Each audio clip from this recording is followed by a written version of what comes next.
In the name of God, the merciful, the font of mercy, the giver of mercy, peace and blessings be upon the comprehensive reality that manifests the divine, Muhammad.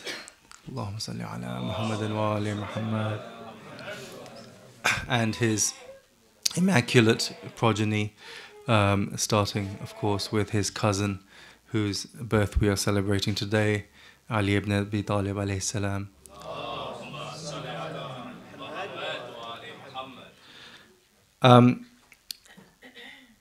First of all, you're all sitting there rather sad, and that's really not good enough.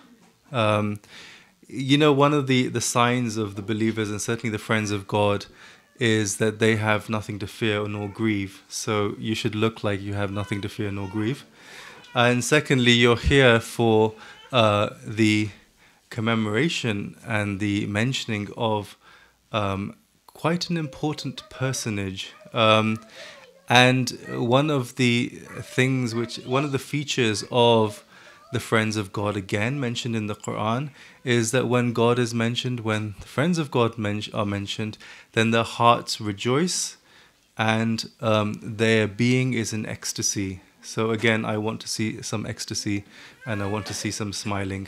This is not a majlis. There are times for mourning, there are times for celebrating, and hopefully there will be a bit more celebration today. So just a little caveat. And linked to that, something which I've said a number of times before, and some of you might have heard before, I will say that while of course it is a privilege for me to talk about Amir al-Mu'mineen here, it is an even greater privilege for you to hear it.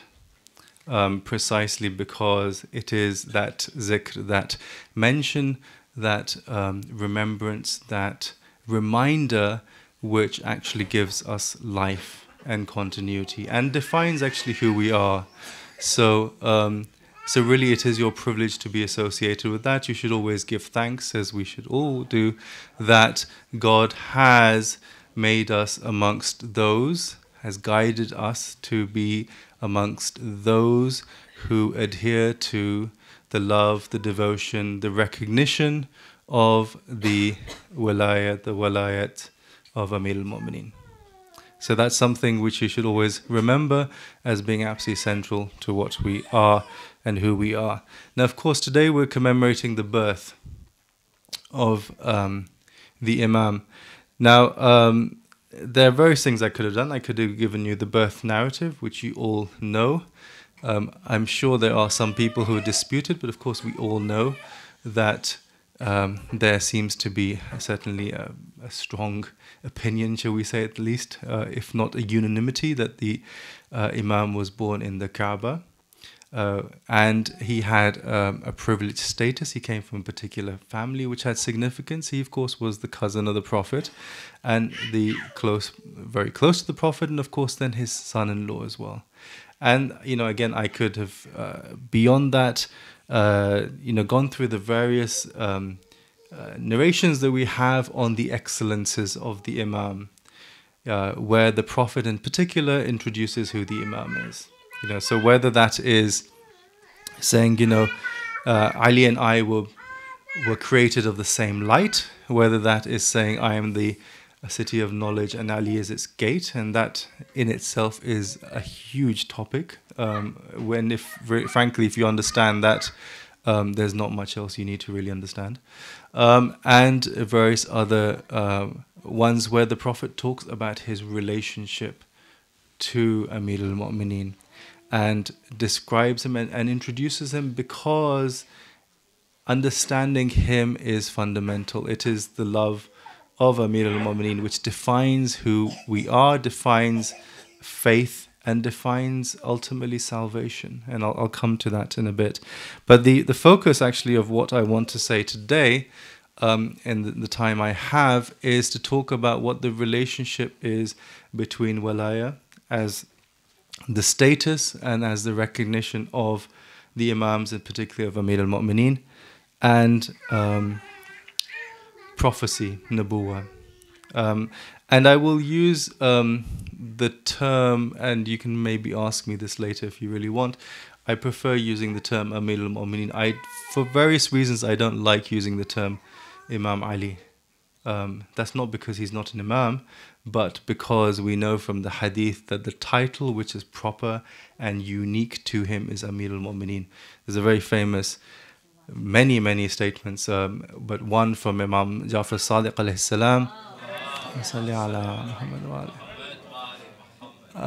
who one of his companions came up to him and said, "Ya Amir al-Mu'mineen," and he stopped him and said, "No, that's who you're talking about. This is not who I am."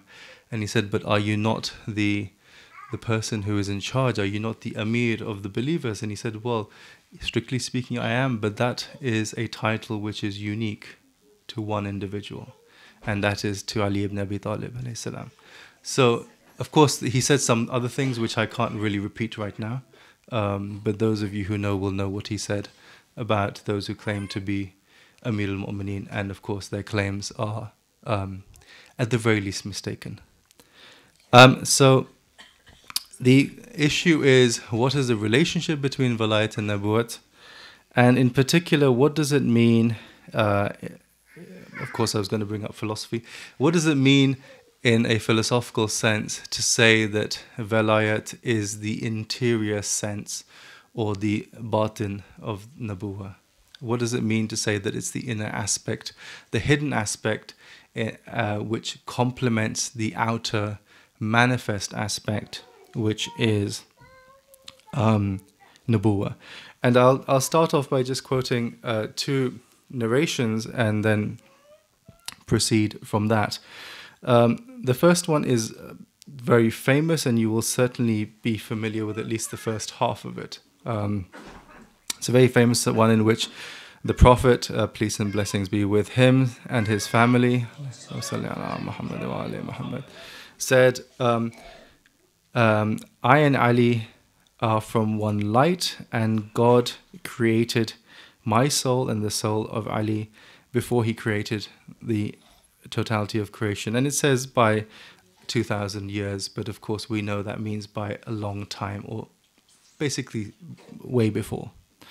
And he sent, and this is significant, and he sent Ali with every prophet secretly in a hidden manner. But with me he sent him openly. So basically what this already tells you is that Amir al-Mu'mineen is the hidden aspect of every single prophecy, every single religious dispensation sent by God over all time. And it is only in the final religious dispensation, which we associate with what we call Islam, that this becomes manifest insofar as he is introduced as an individual with the Prophet and as the successor to the Prophet. Now, this also makes sense of why it is that you have these other various narrations, I'm sure, that you've come across, which state, for example,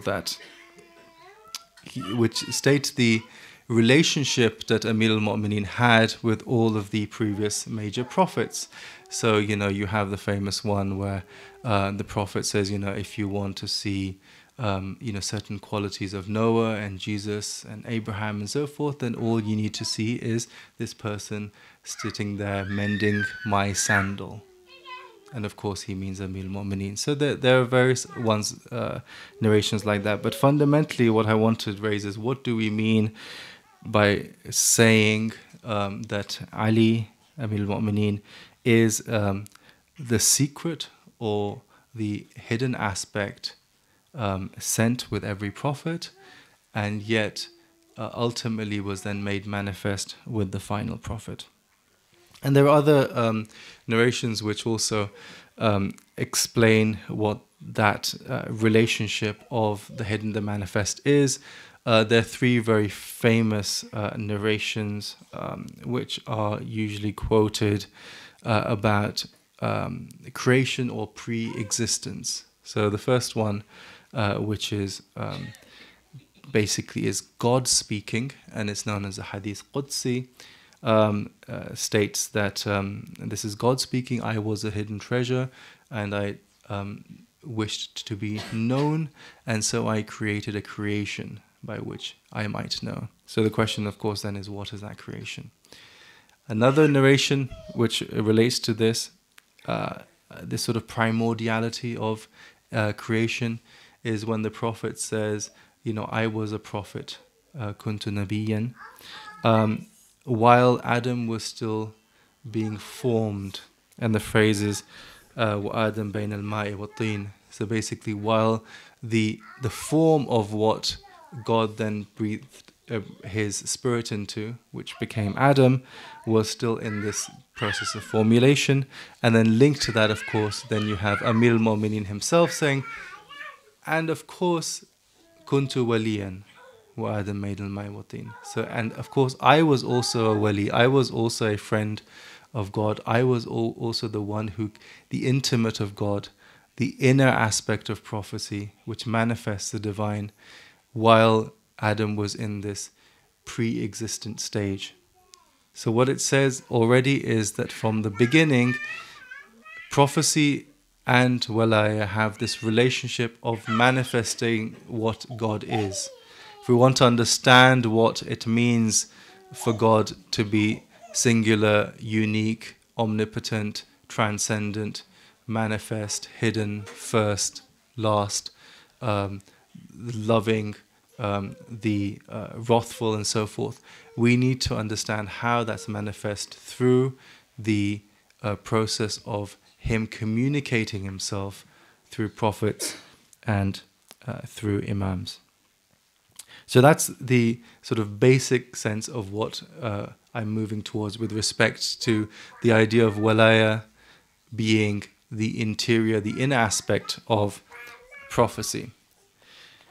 Now, perhaps we should step back a bit and ask perhaps a bit more a simpler question, which is, well, what do we mean by prophecy? If prophecy is the manifest, then if we want to understand what the hidden aspect of it is, which is walaya, we need to understand what is the manifest. And for that, again, we can quite easily go to the Quran, which in various places tells us what it means for someone to be a prophet. What is the prophetic function? The prophetic function, I mean, beyond the sort of general one where the point of a prophet is that he brings a particular message, he explains and he testifies to the fact that there is God, and that fact of God's existence has implications for us. It has implications which are moral about how we live, and has implications about where we've come from, who we are, and where we're going. Right? So where we were, whence have we come, where are we, and whither are we going? Now, so that's the more general aspect. Now, in terms of the details, you're all familiar with the phrases and certainly the verses which reoccur, but certainly once in one form is found in Surah Jum'ah, where it is said that the Prophet is one who is sent forth, and he recites or he narrates the signs of God, right, to the people. He narrates the signs of God. He relates them, and of course the word is ayat, is ayah, which of course means a sign more generally, but also of course means a particular verse of the Quran. And so that's the first thing, is that he narrates the signs. So he points towards God in various ways, either through speech or through his very act of being. Secondly, he purifies the believers, those who he is sent to. He purifies them. Now, of course, the question is, what does it mean to say he purifies them? And the most simple external kind of aspect of this, if you want, is to say by the fact that he calls people to the faith, he purifies them because he takes them from a position of unbelief towards belief. And all of us know from madrasa when we were kids, that basically one of the things which makes something pure, and you should all remember this from fiqh class when you're about 10 probably, is becoming a Muslim, right? So if you move from a position of unbelief to belief, you become purified. That's the very sort of general sense. But then, of course, it raises the question of what can it mean beyond that? You know, the simple sense is he's bringing people towards the faith, but what does it mean that the Prophet purifies them? And he purifies them because one of the, I guess, functions of what we're doing in life, in this journey, obviously from God, but back towards God, because we're always on this particular journey. We are always coming from God. We are always God's, and we are always in this process of returning to God, the istirja, which I'm sure you're all familiar with. In every aspect of that journey, the fundamental thing is, how are we purifying our souls so that we can move towards God? And how do we do that? Precisely because we are individuals who are mixtures of good and bad, of matter and spirit, of sort of light and darkness, if you will. But we're moving towards something, not a physical movement, of course, but we're moving towards a goal which is pure light, which is pure sort of non-physical reality. And so that requires us to purify who it is that we are. So that's the second aspect of what the Prophet does, is he purifies the believers. And then, of course, the third aspect, which is connected, is, or the fourth aspect alongside it, is that he teaches people the recitation, or he teaches them the Quran, and he teaches them hikmah. So he teaches them what the Quran is, i.e. he brings to them what revelation is. So if we understand Quran here as standing for revelation, he brings people revelation. And of course he brings people revelation in at least two senses. In the first sense, he brings people revelation because he speaks and articulates what God has told him to articulate, which we now have in the form of what we call the Quran, as a scripture, as a revelation from God. But also, he teaches them by explaining to them what that revelation entails. So if they want to understand what he articulates from God, they need to, of course, ask him and not speculate or by themselves about what that means. But also because he teaches them what that revelation is by explaining to them what revelation is in this wider sense of how God manifests himself. And in that sense, it is the person of the Prophet who is as much revelation as the text. And ultimately, of course, it is the person of the Imam who is revelation, insofar as he is manifesting the divine as well. Right? So that's the aspect of teaching them the Quran. And the final aspect of it is that he teaches them hikmah. Now, most traditional exegetes have argued that hikmah here is just in the place of hadith, perhaps, or sunnah. The idea of, what is the prophetic practice? What is the practice of the Prophet? What does he tell you, which is in addition to the Quran? And then how does he explain what that is? So that's at least one aspect, a sort of external aspect of it. But of course, hikmah, wisdom, even philosophy, if you will, is a term which is then glossed in the Quran in a different way as well.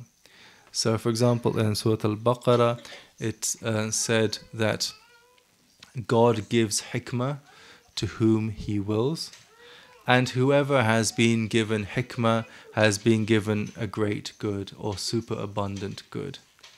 Now, this suggests that we're talking about something which is a bit broader than the sense of sunnah taken in a very narrow kind of legalistic sense. This is rather what it means for the Prophet to be a prophet.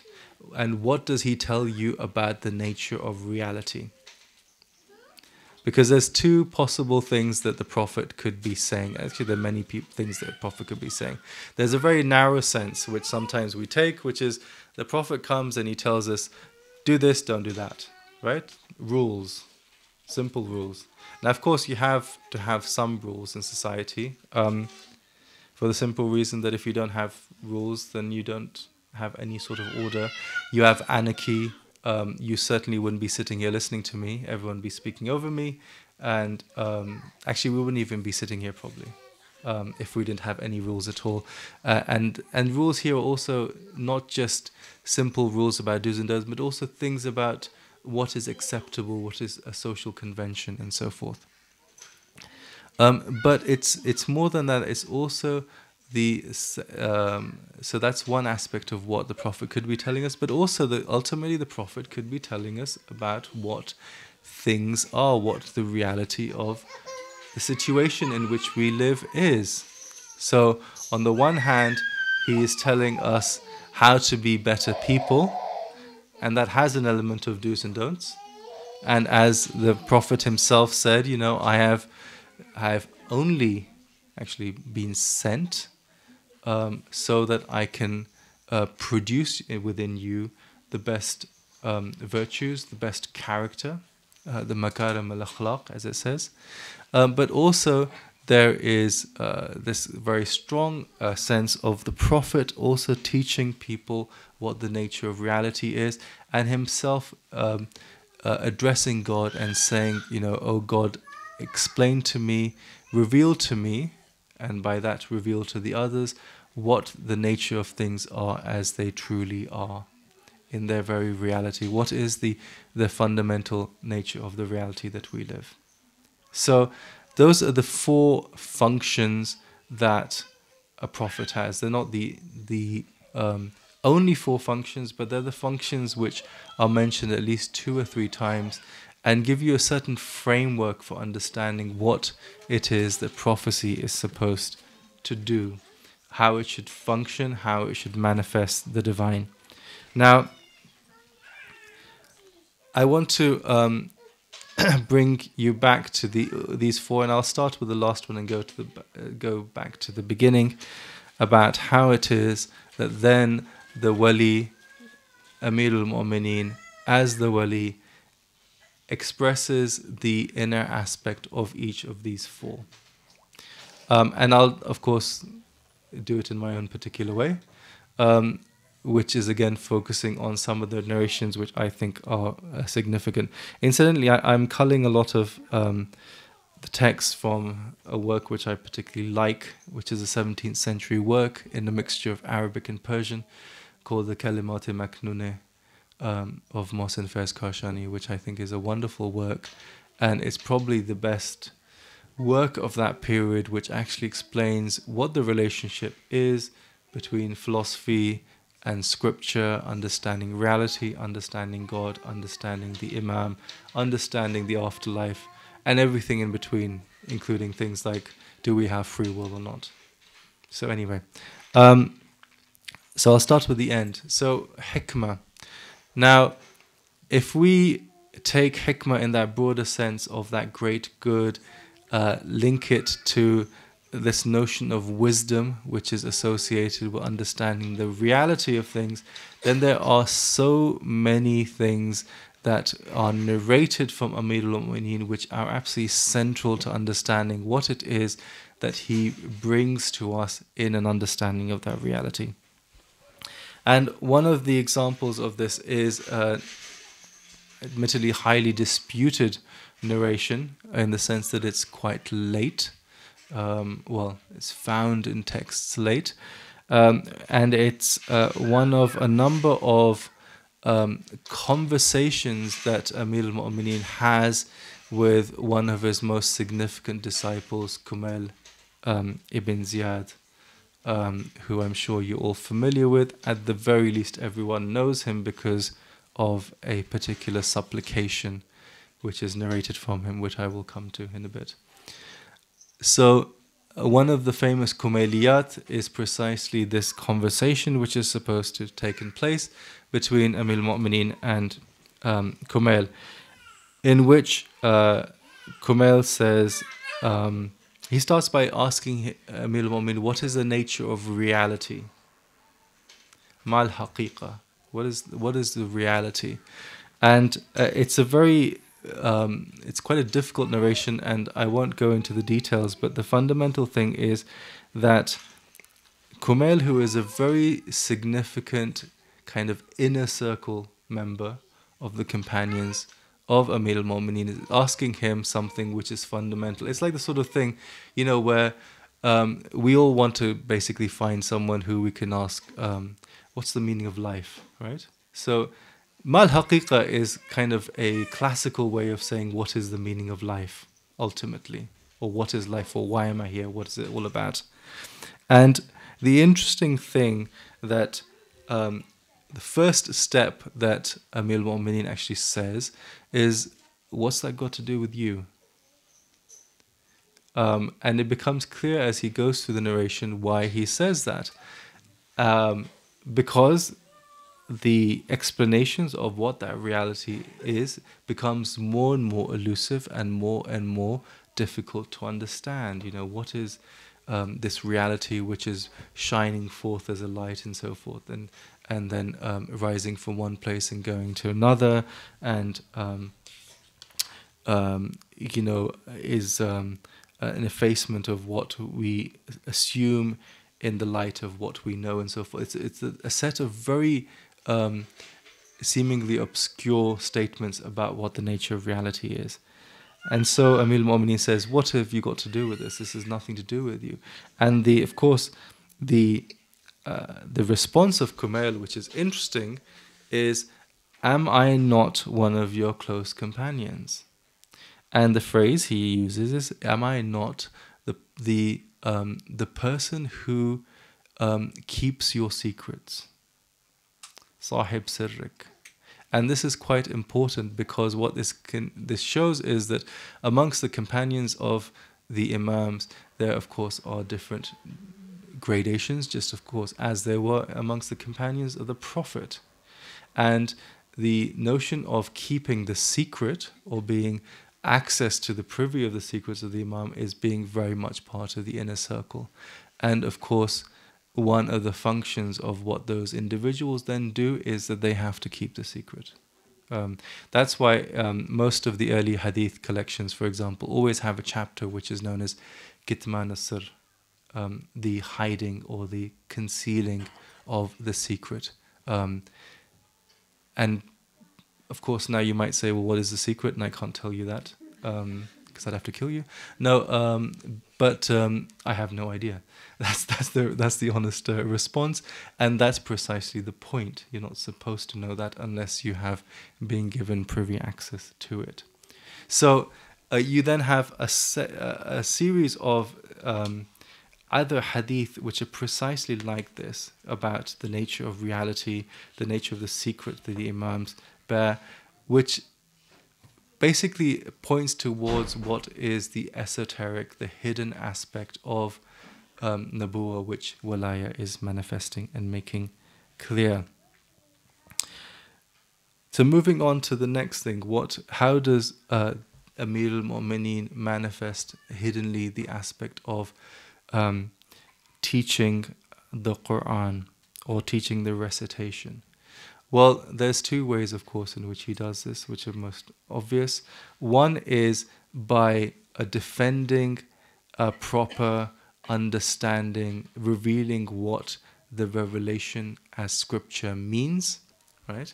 And this is expressed, the relationship between that interpretation and the actual spoken revelation is expressed in a very famous narration, again from the Prophet, where he says, broadly speaking, just as I have fought for the recitation of the Quran and conveying the Quran to you, so will Ali fight to protect and preserve its interpretation, or what it means, its ta'wil. But also because the because Amir al-Mu'mineen teaches us how to recite, he also teaches us how to recite. He also teaches us how to convey and to approach the divine. And that, of course, is, as I mentioned before, one simple example is Dua Kumail. There are many, many other examples. But the fact is, he is showing us the way how we approach the divine, how we speak before the divine. Because one of the fundamental things that you also see in the text, which is interesting, is that can we any of us actually say anything before the divine? Do we have anything to say before the divine? And of course, the simple answer is no. Of course, we don't. What are you going to say? You know, you're in no position to say anything before the divine. You know, if God decides to do something or to give you something, that's his decision. He's given you he's freely given you life. The very provision of life is a gift to which you can never reciprocate. So what can you possibly say? But what the Imam and Amir al-Mu'mineen does by manifesting the divine, by manifesting the outward aspect of prophecy, is he teaches you how to address the divine. And he teaches you how to address the divine by recognizing your own basic humility and by recognizing the fact that you cannot say anything.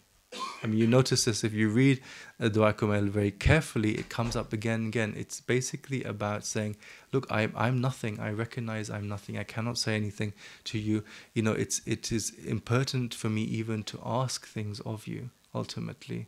You know, because whether I sin or I do good, I can never escape any sort of element of what you control. You know, there is no refuge and no fleeing from what God controls. And this is something which is repeated again. It's the basic kind of reduction of the fact that you are nothing. So by the inner aspect of teaching you the recitation, he's teaching you how it is that you approach the divine. And moving on to the third one, again going backwards, purifying the self. How does Amir al-Mu'mineen purify you? Very simple, really. It's a simple word which is known as love. Love and strong devotion, affection, adherence to is the greatest motivator that there is for humans.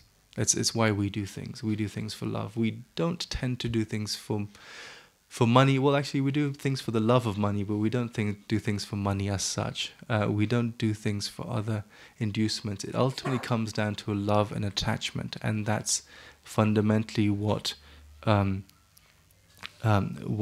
drives us. And it's that love which fundamentally also then purifies us, because the act of purification in this path in the world going towards the afterlife, you know, the idea is that we want to be successful in the afterlife. We want to have got closer to God. And fundamentally that's because we have a particular love in our hearts, in our very being. Without that love purifying you, keeping you away from things which drag you down, you frankly do not ascend. You do not ascend in that return to the divine. And that's how Amir al-Mu'mineen fundamentally purifies believers, by basically instilling and invoking, provoking, inspiring within them love for him, and that love then motivates them, it brings them forth, it purifies their souls. And everything that entails, so that of course entails the joy with him and the sorrow with him at every step of the way. And then the final aspect which I mentioned at the beginning is, again, comes back to narrating, relating the signs of God.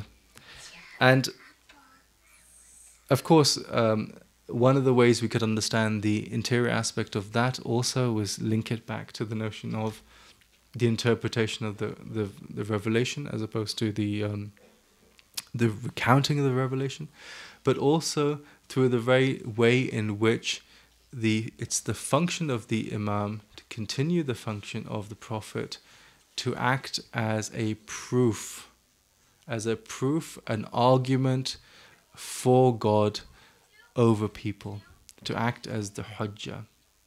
It's something which is fundamental, actually, and it there's so, of course, there's a whole section of one of the classical hadith, of two of the earliest classical hadith collections, precisely on how it is that the prophets and imams act as proofs for God over existence. But this is a way in which those signs of God are being manifest. And that entails, for example, the manifestation of the divine names. We have so many narrations where the Imams basically say, we are the most beautiful names of God. It is through the person, through the being of the Imams, that we understand what it means, for example, for God to be merciful. And if it were not for the fact that they provided that proof, we would not understand what mercy was. But there's also other aspects of it where we have narrations and we have certain sermons as well, in which the Imam is much more explicit and says things like, I am the first and the last, and the outer and the inner, and I am the one, for example, who saved Abraham from the fire, and I am the one who saved Noah from the flood, and I am the one who spoke with Jesus in the cradle, and I am the one who split the seas with Moses, and so forth and so forth. It brings us back to how it is that the Imam manifests the divine. It also brings us back to this fundamental thing of how in those particular khutbahs, the Imam is always placing himself alongside certain prophets, linking it back to the narration I began with, which was how he was sent secretly or as the hidden aspect of every prophet, but with the final prophet he was sent openly to manifest, to finally kind of establish the proof of God and what that means for everyone. And without that, there is nothing. And I should stop. Thank you. Allahumma salli ala Muhammad wa ala Muhammad. We have a couple of minutes for questions, if there are any, from either side.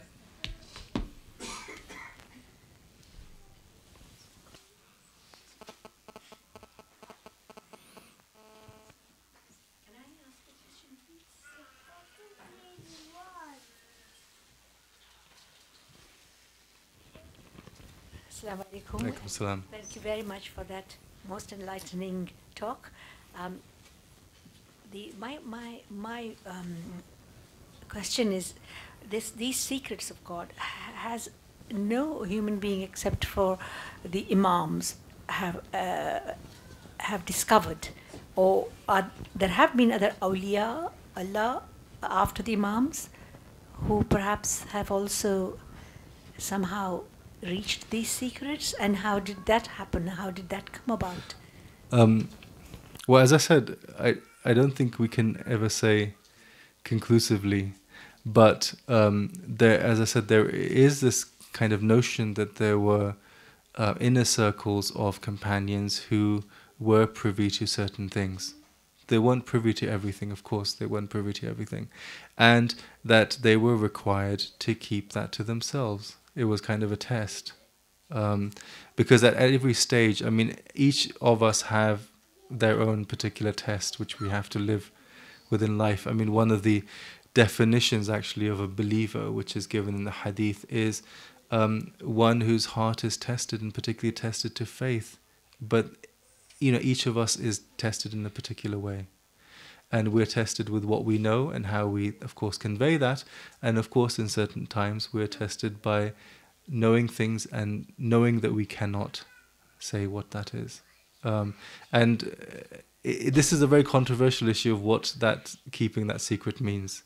I have some ideas, but there's no point in me saying. Can we at least conclusively say that after the era of the Imams and their close companions finished, nobody has knowledge of these secrets? It's died with them, disappeared from the world. Well, there's two issues there. One is that it's problematic for someone to claim they know something because that assumes some privileged access to the Ali of the time, right? i.e. the Mahdi.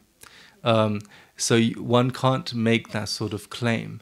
But at the same time, I don't see why someone cannot have a contact with him. In fact, if one were not to have some sort of relationship with the Imam of the time, then frankly there's no point being Shi'i.